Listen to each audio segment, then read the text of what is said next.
Hey, so I spoke about herbs earlier. So we're doing herbs. Did a quick harvest today.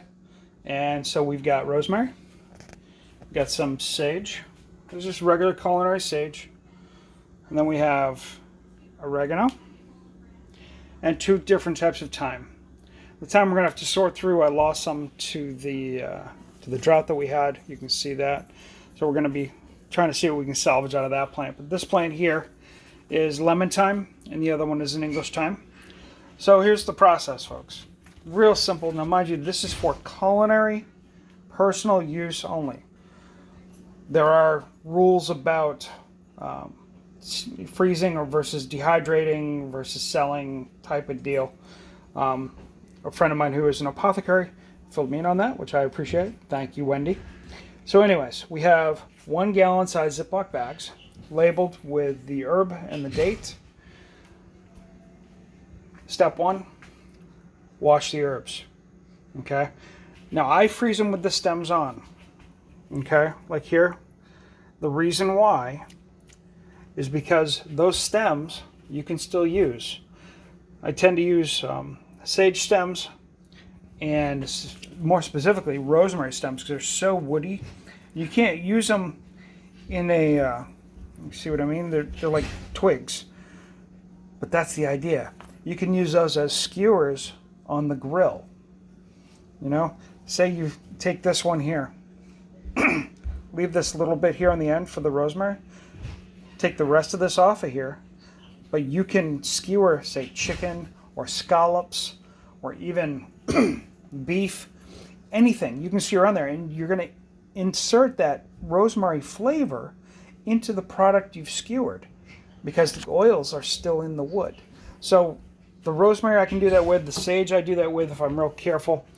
The oregano I can't, it's just too soft. And the same with the thyme. It's just too soft, okay? It's just very loose, okay? See? So, but these two stems we can reuse. A couple other things that we're doing. Well, let me finish this first. I apologize. So we wash this. Usually it's going to take you more than one washing. This is the third washing for the sage. It took the rosemary three washings as well. You can see the dirt literally on the oregano. It's going to take 3, maybe 4 washings for the oregano and the thyme.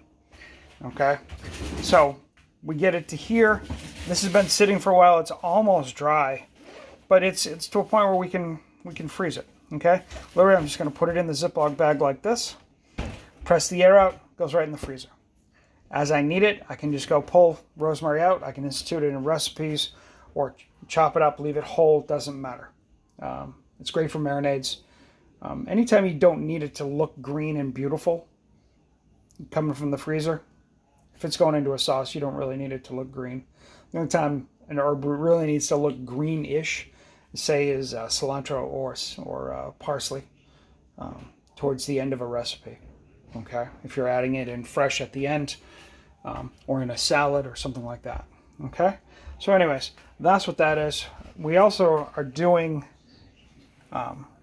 you saw the eggshells drying in the last video I did with the degassing off in the distance. So I figured I'd talk about it a little bit. We've got eggshells that we're crushing, so that way we can supplement the nitrogen in our soil. We're told this is a great way to add nutrients back to the soil. All right, so that's what that is. We're just going to crush it all up, and we'll start saving now for next year. Hopefully we'll have a couple gallons of eggshell crushes, you know, get it to a nice fine powder, and we'll be good to go. Okay, so anyways, that's it for herbs. Okay, if you have any questions or whatever, just drop me a note, respond to this, or hit me up on Facebook, whichever. Okay, and we'll catch y'all later. Bye now.